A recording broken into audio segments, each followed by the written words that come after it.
जीत ले हम सारी दुनिया। बीच हमें आज बोने दो, रोज उसे थोड़ा बढ़ने दो। छू लेंगे आकाश हम, मन के विचार हकीकत बने। सिद्धि फल से आनंद देंगे, कोशिश कर बढ़े, सोच बुलंद करे।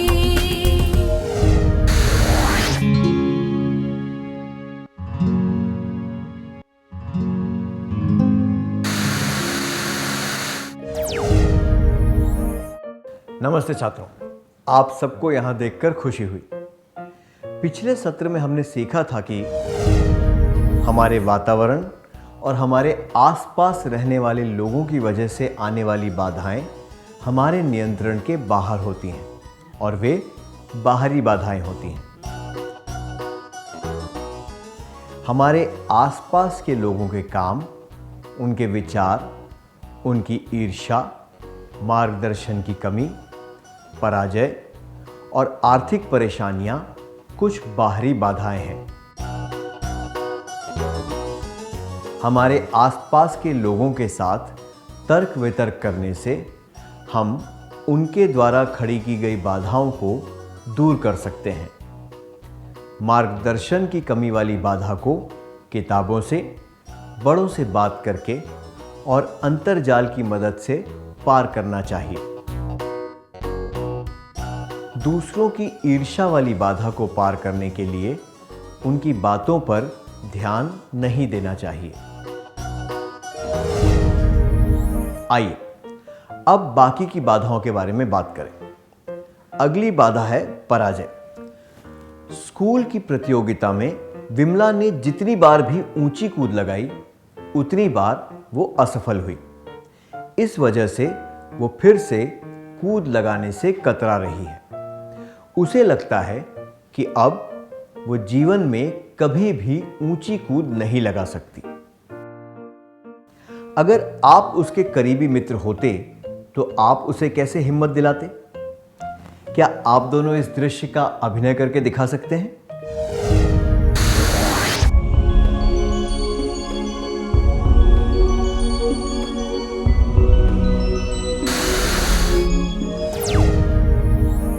धन्यवाद। दुनिया में ऐसा कोई नहीं है जिसने केवल सफलता देखी हो।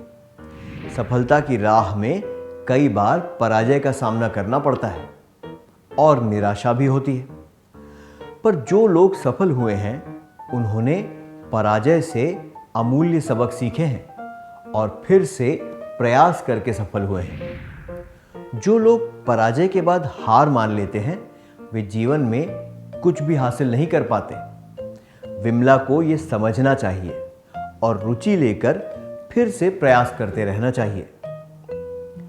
पराजय को स्वीकार करना, उसके कारण जानना, सफल होने के नए रास्ते ढूंढना और प्रयास करके सफल होना, ये सब पराजित व्यक्ति को ही करना पड़ता है।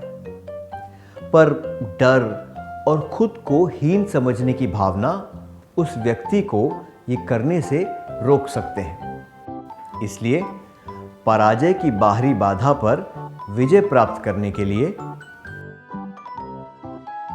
डर और हीन भावना की आंतरिक बाधाओं को पार करना होगा। हमें पराजय की बाहरी बाधा पर विजय प्राप्त करने के लिए डर और हीन भावना की आंतरिक बाधाओं को पार करना चाहिए और बार बार प्रयास करना चाहिए। मैं दोहराता हूं, पराजय की बाहरी बाधा पर विजय प्राप्त करने के लिए डर और हीन भावना की आंतरिक बाधाओं को पार करना चाहिए और बार बार प्रयास करना चाहिए। क्या आप खेलकूद, पढ़ाई, दोस्ती इत्यादि में हुई पराजय के बारे में अच्छी तरह सोचकर फिर से सफल होने का प्रयास कर सकते हैं?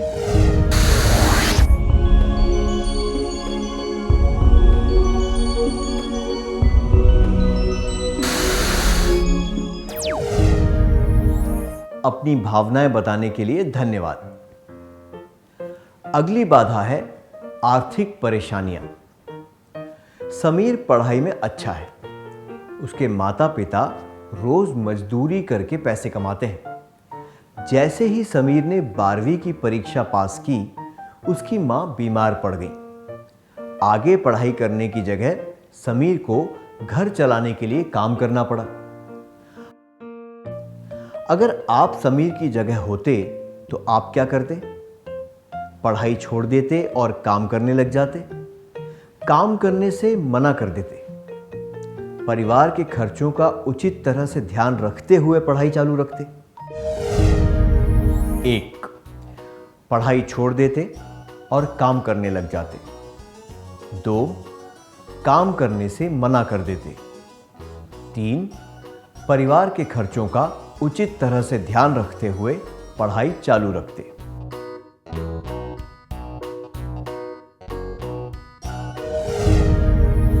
पढ़ाई छोड़ने से या काम पर न जाने से यह समस्या हल नहीं होगी। परिवार के खर्चों का उचित तरह से ध्यान रखते हुए पढ़ाई चालू रखने से ही इस बाधा को पार करने में मदद मिल सकती है। अगर वो आधे दिन के लिए काम करे तो उसके परिवार को आर्थिक सहायता मिलेगी और वो पढ़ाई भी कर पाएगा। छात्रवृत्ति के लिए निवेदन करने से या फिर बैंक से कर्जा लेने से भी मदद मिल सकती है। आर्थिक परेशानियों की बाधा को पार करने के लिए परिवार के खर्चों का उचित तरह से ध्यान रखना चाहिए। जो मौका मिले उसका पूरा फायदा उठाना चाहिए और उपलब्ध संसाधनों का जिम्मेदारी के साथ उपयोग करना चाहिए। आर्थिक परेशानियों की बाधा को पार करने के लिए परिवार के खर्चों का उचित तरह से ध्यान रखना चाहिए। जो मौका मिले उसका पूरा फायदा उठाना चाहिए और उपलब्ध संसाधनों का जिम्मेदारी के साथ उपयोग करना चाहिए। अब एक क्रियाकलाप करेंगे। मां की बीमारी की वजह से जो कमाई का नुकसान हो रहा है उसे दूर करने के बारे में समीर ने अपने पिता से बात की। क्या आप दोनों इस दृश्य का अभिनय करके दिखा सकते हैं?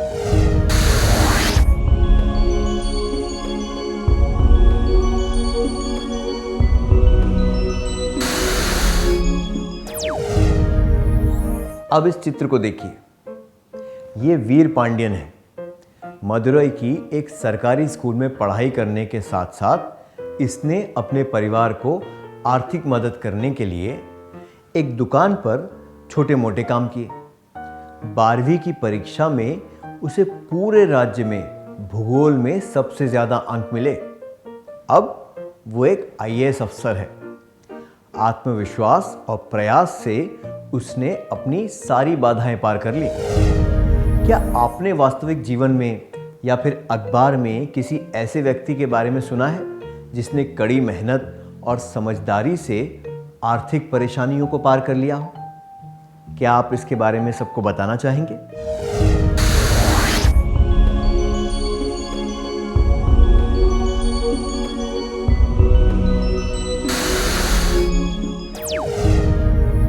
धन्यवाद। ये बहुत प्रेरणादायक था। संक्षेपित में जागरूकता, परिस्थिति को स्वीकारना, कठिनाई पर ध्यान न देना, आत्मविश्वास, हल ढूंढना, ध्यानपूर्वक योजना बनाना और निरंतर प्रयास, ये करने से हम बाहरी बाधाओं को पार कर सकते हैं। अब एक क्रियाकलाप करेंगे। स्क्रीन पर एक तरफ आपको कुछ समस्याओं से जुड़े कथन दिखाए जाएंगे और दूसरी तरफ कुछ हल दिखाए जाएंगे। आपको समस्या और हल के सही जोड़े बनाने हैं। क्या हम शुरू करें? समस्या कथन। उनको कोई अंदाजा नहीं है कि मैंने कितनी मेहनत की है। वो मेरे बारे में झूठी बातें क्यों फैलाता है? क्या कोई मुझे बताएगा कि क्या करना चाहिए? वो मेरे साथ ऐसा व्यवहार क्यों करता है? ये मेरा दोष नहीं है कि मुझे उससे ज़्यादा अंक मिलते हैं। सारी मुसीबतें मुझ पर ही क्यों टूट पड़ती हैं? मैं जो भी करता हूँ या करती हूँ उसमें असफल होता हूँ या होती हूँ। जब परिवार की आमदनी से घर का खर्च ही नहीं चल पाता तो मैं पढ़ाई करने के सपने कैसे देख सकता हूँ, देख सकती हूँ।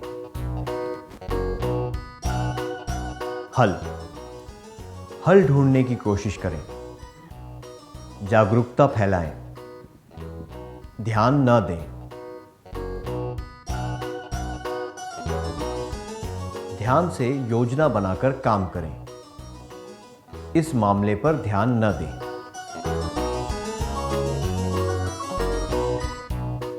अटलता से प्रयास करें।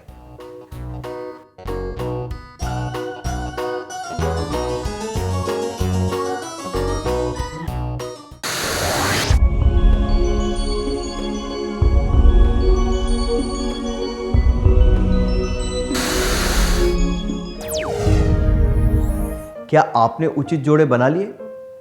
क्या हम सही जवाबों पर ध्यान दें? समस्या कथन। हल। उनको कोई अंदाजा नहीं है कि मैंने कितनी मेहनत की है। जागरूकता फैलाएं। वो मेरे बारे में झूठी बातें क्यों फैलाता है, इस मामले पर ध्यान न दें। क्या कोई मुझे बताएगा कि क्या करना चाहिए? हल ढूंढने की कोशिश करें। वो मेरे साथ ऐसा व्यवहार क्यों करता है? ये मेरा दोष नहीं है कि मुझे उससे ज्यादा अंक मिलते हैं। ध्यान न दें। सारी मुसीबतें मुझ पर ही क्यों टूट पड़ती हैं? मैं जो भी करता हूं या करती हूं उसमें असफल होता हूं या होती हूं। अटलता से प्रयास करें।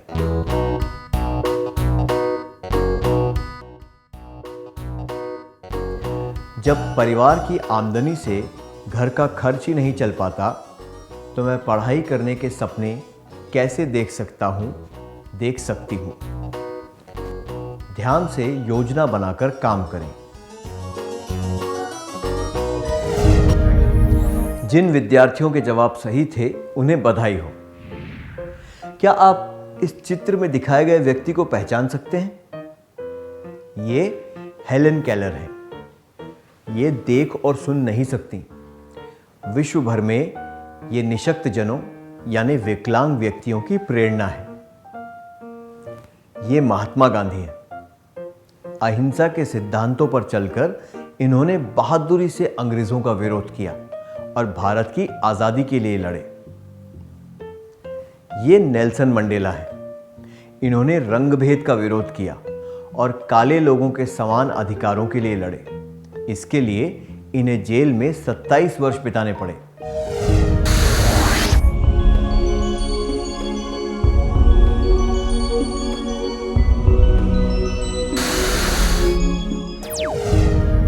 अपने जवाब बताने के लिए धन्यवाद।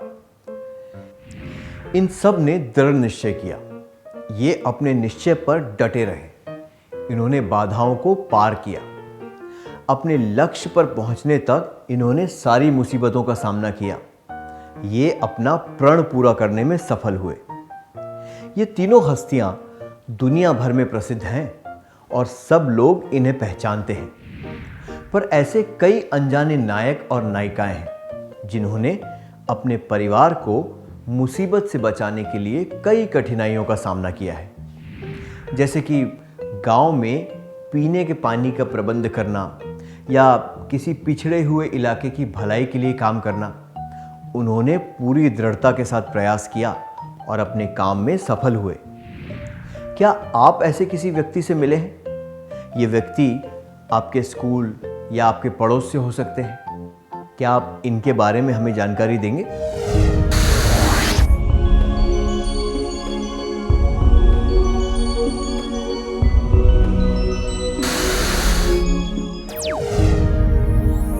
ये जानकारी देने के लिए शुक्रिया। अब एक क्रियाकलाप का समय है। क्या आप सब अपनी बाहरी बाधाओं की सूची बनाएंगे और उनको पार करने की योजना भी बनाएंगे? आपको ये सूची किसी को दिखाने की जरूरत नहीं है।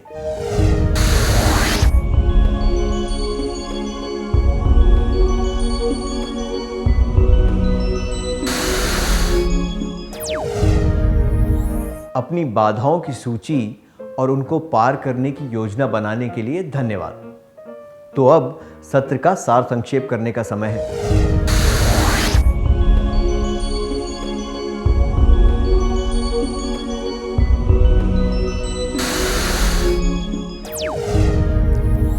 हमारे वातावरण और हमारे आसपास रहने वाले लोगों की वजह से आने वाली बाधाएं हमारे नियंत्रण के बाहर होती हैं और वे बाहरी बाधाएं होती हैं। हमारे आसपास के लोगों के काम, उनके विचार, उनकी ईर्ष्या, मार्गदर्शन की कमी, पराजय और आर्थिक परेशानियां कुछ बाहरी बाधाएं हैं।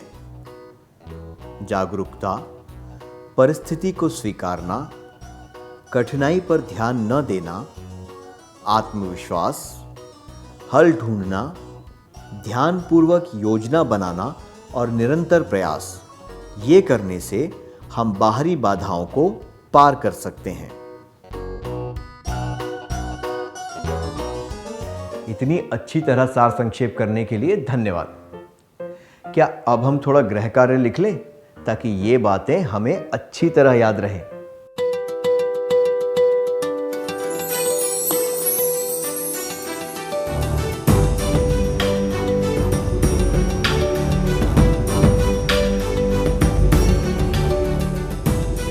प्रश्न 1। आपको संगीत में स्वाभाविक तौर से रुचि है। आपने स्कूल की संगीत प्रतियोगिताओं में 3 बार भाग लिया है और 1 बार भी नहीं जीत पाए हैं। आप क्या करेंगे? 1। मैं अपनी कमियों को पहचानकर उन्हें दूर करूंगी या करूंगा और अगली बार जीतने की कोशिश करूंगी या करूंगा। 2। मैं संगीत प्रतियोगिताओं में भाग लेना बंद कर दूंगा या कर दूंगी। 3। मैं खुद को सांत्वना दूंगी या दूंगा कि निर्णायक मेरा हुनर नहीं पहचान पाए। प्रश्न 2। किताबें पढ़ना आपका शौक है, इसलिए आप हर सप्ताह 1 किताब खरीदना चाहते हैं, पर आपके माता पिता कहते हैं इसका खर्चा आपको खुद ही उठाना होगा। आप क्या करेंगे? जवाब: 1। मैं ये शौक छोड़ दूंगी या छोड़ दूंगा। 2। मैं अपने माता पिता के साथ झगड़ा करूंगा या करूंगी। 3। मैं हर सप्ताह सार्वजनिक पुस्तकालय जाकर किताबें पढ़ूंगी या पढ़ूंगा और अपने जेब खर्च से पैसे बचाकर किताबें खरीदूंगी या खरीदूंगा।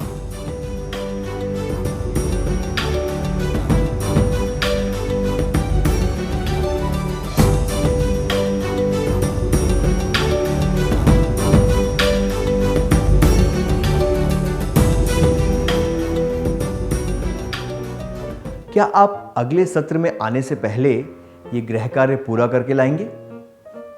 तब तक के लिए अलविदा।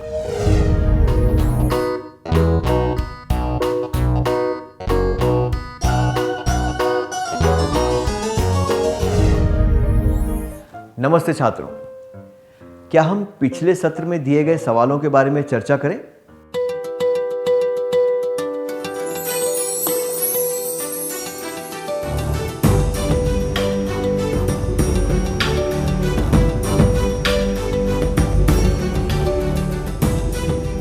प्रश्न 1। आपको संगीत में स्वाभाविक तौर से रुचि है। आपने स्कूल की संगीत प्रतियोगिताओं में 3 बार भाग लिया है और 1 बार भी नहीं जीत पाए हैं। आप क्या करेंगे? यह जवाब कि मैं संगीत प्रतियोगिताओं में भाग लेना बंद कर दूंगी या कर दूंगा अनुचित है। ये दर्शाता है कि आप चुनौतियों का सामना करने से डरते हैं और आप में आत्मविश्वास की कमी है। ये जवाब कि मैं खुद को सांत्वना दूंगी या दूंगा कि निर्णायक मेरा हुनर नहीं पहचान पाए भी अनुचित है। ये दर्शाता है कि आप पराजय से सबक सीखकर आगे नहीं बढ़ना चाहते, ना ही आप कोई नया प्रयास करना चाहते हैं। ये जवाब कि मैं अपनी कमियों को पहचान कर उन्हें दूर करूंगा या करूंगी और अगली बार जीतने की कोशिश करूंगा या करूंगी उचित है। इसमें पराजय को स्वीकार करके उसका कारण पहचान कर हल ढूंढने की बात की गई है। ऐसा करने से ही आप बाधा को पार कर पाएंगे। आपने कौन सा उत्तर चुना?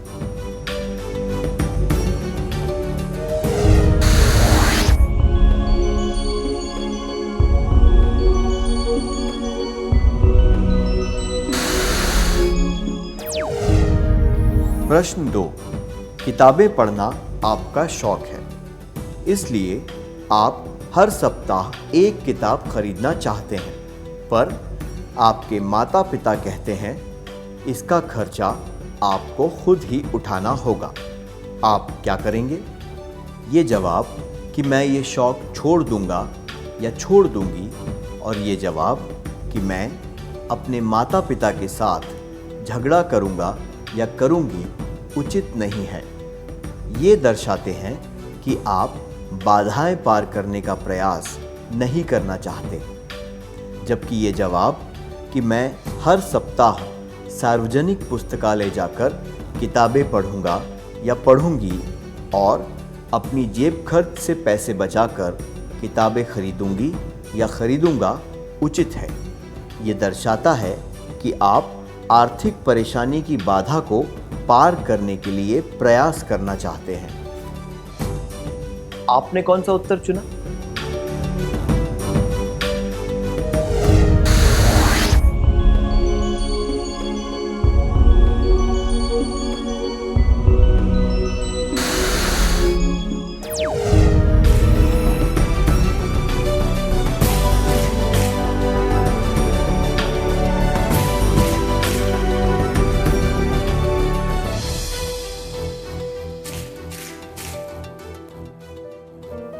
जिन विद्यार्थियों के जवाब सही थे उन्हें बधाई हो। क्या अब हम अगला सत्र शुरू करें?